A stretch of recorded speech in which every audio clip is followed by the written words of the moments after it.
안녕하세요, 안녕하세요. 괜찮은 남자 서양화가 김수영입니다. 오늘은 영화 리뷰입니다. 왕과 사는 남자. 얼핏 생각하기에는 왕과 사는 남자는 내시를 생각할 수도 있겠지만, 내시가 아니라 여기서는 아주 충절의 사나이, 도덕의 사나이, 정도의 사나이, 양심의 사나이, 깨끗한 사나이, 산골 사나이, 영월 사나이에 관한 이야기입니다. 제가 사극을 엄청 좋아합니다. 그리고 조선시대 역사를 절절절절 꿰는데요. 단종에 관한 이야기는 여러 번 영화화도 되고 드라마도 나오고 그랬는데, 제가 알기로 드라마만 해도 벌써 10번 이상 나왔습니다. 드라마 내용에 한명회 계유정난까지 포함해서 10번 이상 나왔고요. 또 영화도 한 3편인가 4편이 나왔던 걸로 알고 있습니다. 심지어 제가 이제 배우협회 회장이잖아요.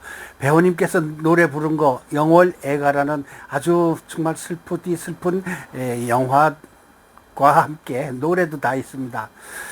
자, 유지태가 사실은 이런 역할을 할 줄은 난 몰랐어요. 옛날 유지태 하면은 그냥 좀 까불고 나쁜 역할을 많이 하고 이런 이것만 생각하다가 요번에 아주 큰 건 하나 건졌습니다. 심지어 왕과 사는 남자니까 얼마나 대단한 남자입니까? 영화 내용에서도 그렇지만 실제 배우 유지태 나오고요. 또 그 다음에 박지훈 임금으로 나오고요. 또 전미도라는 그 여자가 궁녀로 나옵니다. 그래서 그 유지태의 그 싸늘한 눈매, 그러니까 한명회의 역할도 대단하지만 아주 서민적인 얼굴, 또 그냥 아주 미남은 아니지만 수더분한 우리 그 한국인의 샘플 같은 아저씨 유해진의 역할이 아주 잘 된 것 같아요.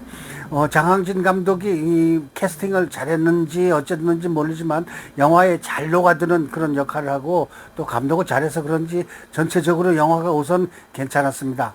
사실 단종에 관한 이야기는 우리가 학교 다닐 때 웬만한 사람 다 들었죠. 그냥 웬만한 이 이야기는 기본으로 알고 있는데, 그 기본에 대해서 살을 붙이고 또 재미를 붙이고 또 스릴을 붙이고 서스펜스 또 이래가지고 영화를 만들었습니다. 이 영화 비평하기 전에 먼저 제가 좀 나쁜 얘기를 먼저 한번 호령치고 시작하겠습니다. 세조 수양대군, 너 똑바로 살지 어째 그래 나쁜 짓을 하고 줄 알았어. 성산문 하회지 어떤 그 위대한 학자들을 죽이고도 모자라서 또 그 가족 유배를 보낸 사람이 죽인 사람까지 합쳐서 모두 1000명이 넘는다는데, 그런 나쁜 짓을 하고 권력을 잡고 얼마나 짜릿하게 행복하게 잘 살았냐. 13년 동안 재위하는 동안 그렇게 나쁜 짓을 하고 천당에 지금 가 있냐. 현 주소가 어디냐? 지옥이냐? 지옥일 거야 아마. 정말 우리 조선시대에는요, 무한의 권력을 가지고서 휘둘러 가지고 피해와 압박을 보는 사람들이 너무나 많았어요. 임금이라는 타이틀 하나만 가지고 온 세상을 주무르고 가지고 놀고 그냥 흔들어 대끼고 집 밟고 하는 그 권력의 대단함, 지금까지도 그런 게 있어요. 지금까지도 전에 책임자를 감옥에 넣어놓고서 자기는 용상에 앉아가 있는 사람이 지금도 있잖아요. 어쨌든 옛날 얘기는 그만하고요. 지금 영화에 들어가서 이야기해 봅니다. 개봉한 지 2월 4일 날 개봉했는데 136만 명, 박스오피스 1위면 괜찮죠? 지금 현재 한국 영화가 죽을 쓰고 있어요.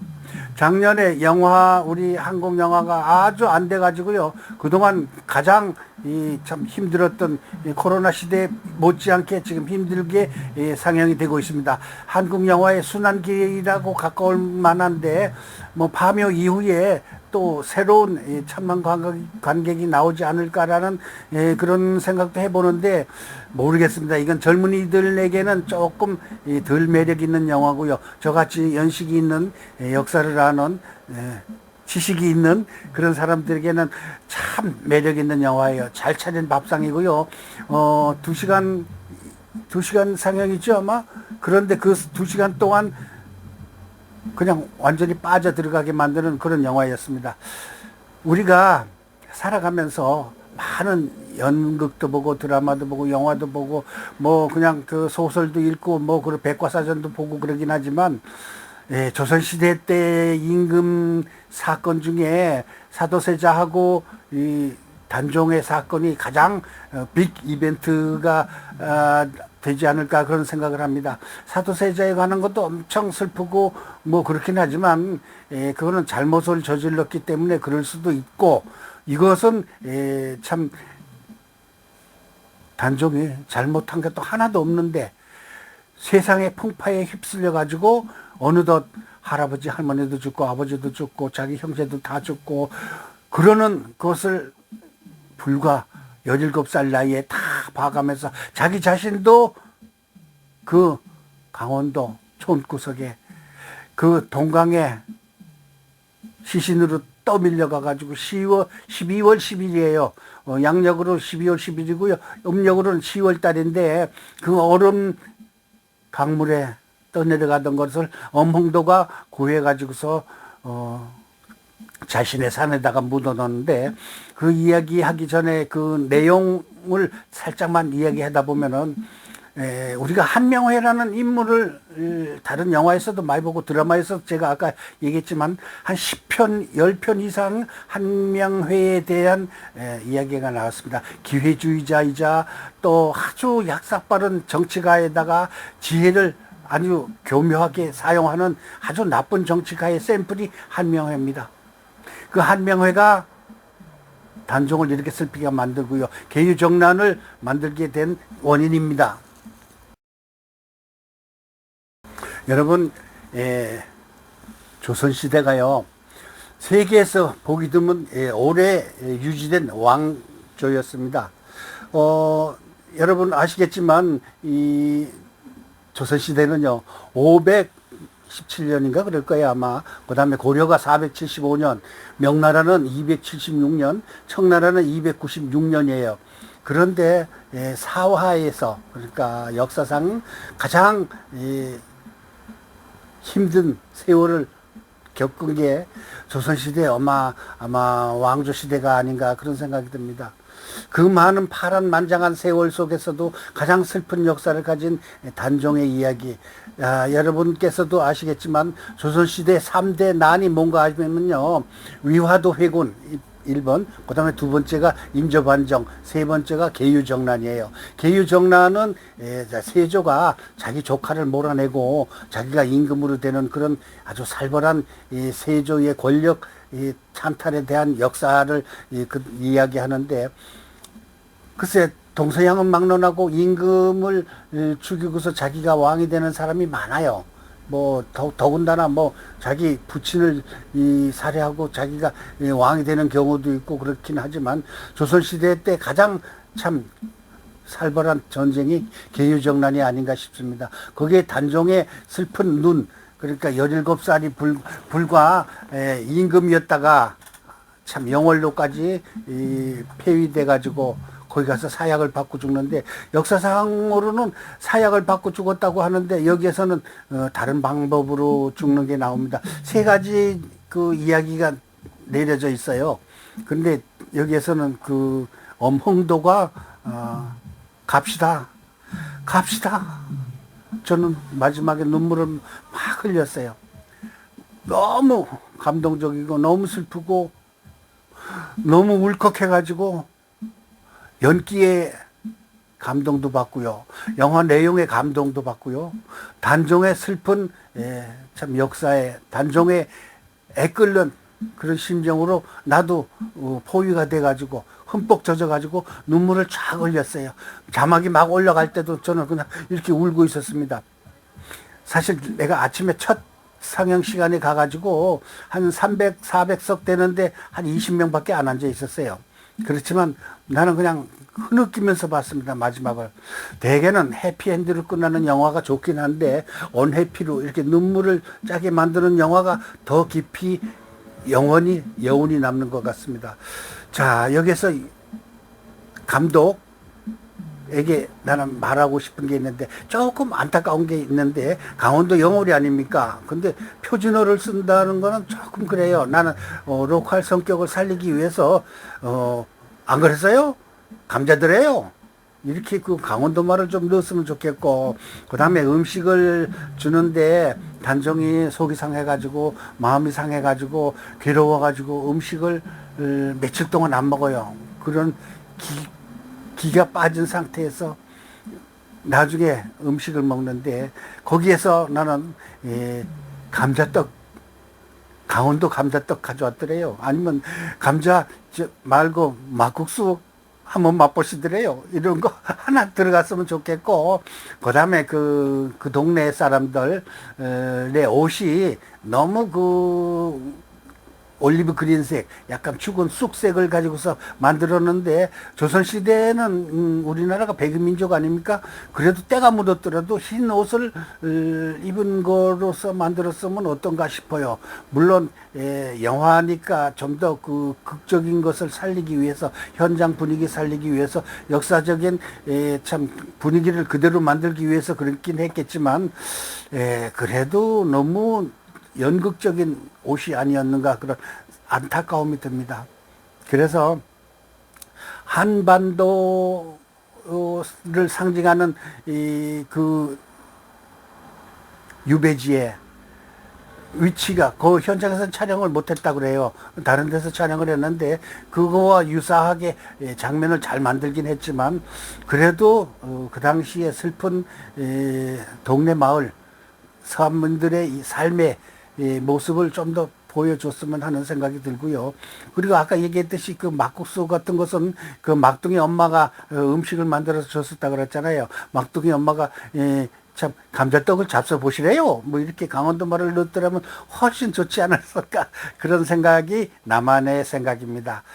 참, 이래서 제가 우리 학교 다닐 때는 역사를 외우라고 그러는데 저는 외우기가 아주 그렇게 힘들어요. 뭐 1468년에서 1455년 13년 동안 세조가 나라를 즉위했으면서 마지막에 조카를 죽인 죄로 죄값을 받는지 모르지만 온몸에 피부병이 도져가지고 뭐 온양온천에도 가고 어디 온천에도 가고 뭐 그랬다는데, 그게 벌을 받아서 그런 거 아닐까요? 내가 처음에 시작할 때 세조한테 엄한 호령을 날렸죠. 지금 현재 현 주소가 어디니 세조야?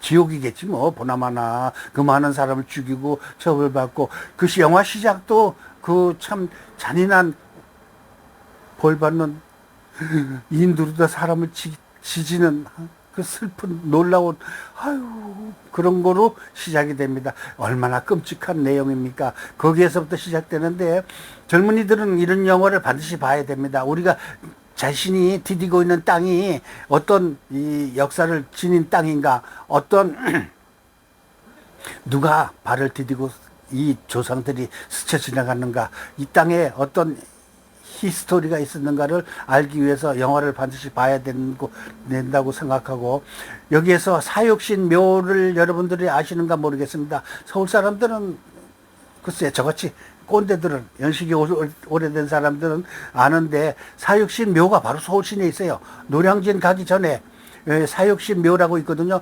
노량진하고 한강하고 중간쯤에만 그 버스 정거장은 사육신 묘 앞입니다 이렇게 나와요. 거기 한번 올라가 보세요. 저는 거기 올라가 가지고 몇 년 전에 참 큰절을 하고 그 역사 속에 있었던 인물들이 억울하게 죽은 그런 거를 생각하고 있었는데, 서울 시민들은 아니면 잠깐이라도 영화를 보고 나서 사육신묘를 한번 슬쩍 지나가고, 세조가 수양대군이 얼마나 나쁜 짓을 했으며 이 훌륭한 한학자들에게 참 나쁜 짓을 했는가를 한번 느껴보시기 바라겠습니다. 여러분, 왕과 사는 남자, 유해진의 아주 역작, 그 다음에 그 위대한 내용을 잘 만든 감독, 또 여기에 감동스러운 우리 독자들, 관람자들. 그래서 이 영화가 좀 오래 상영되고 많은 사람들이 봤으면 좋겠습니다. 왜? 권력이 아무리 좋다고 그래도 흘러가는 물이에요. 흘러가는, 지나가는 정거장이고. 그래서 권력 마구 휘두르고 마구 그냥 찬탈하고 그러지 말았으면 좋겠어요. 물론 저같이 소시민들은 뭐 권력에 대해서 꿈도 없으니까 이렇게 소박한 이야기를 하는지 모르지만 대권을 가지고 싶은 사람들은 온갖 사람을 죽이고 온갖 사람들을 감옥에 넣고 온갖 나쁜 짓을 해서라도 그 용상에 앉고 싶어 하는 그 권력의 그 달콤한 맛을 저는 모릅니다. 그렇지만 역사에서는 반드시 세조를 칭찬하지 않고 단종을 슬퍼하는 것을 이야기하는다 보면은 이런 영화가 제작이 된다는 것만 알아도 당신이 죽어서 후세에 박수 받을 짓을 해야지 이렇게 나쁜 짓을 해가지고 지옥에 가서 뜨거운 불에 영원히 불타고 있고 싶은 사람은 나쁜 사람입니다. 여러분, 단종 애사 또 영월의 애가 지금 저기 배우님의 노래 한번 들어보시기 바라겠습니다. 왕과 사는 남자 괜찮은 영화였습니다. 제가 10점 만점에 9점 드리겠습니다. 오랜만에 볼만한 영화고요. 한국 영화가 그동안 침체기에 있었는데 이 영화로서 다시 부활했으면 하는 게 제 마음입니다. 자, 이렇게 해서 왕과 사는 남자 오늘의 영화 리뷰를 마치겠습니다. 감사합니다. 좋아요, 구독 부탁드리겠습니다.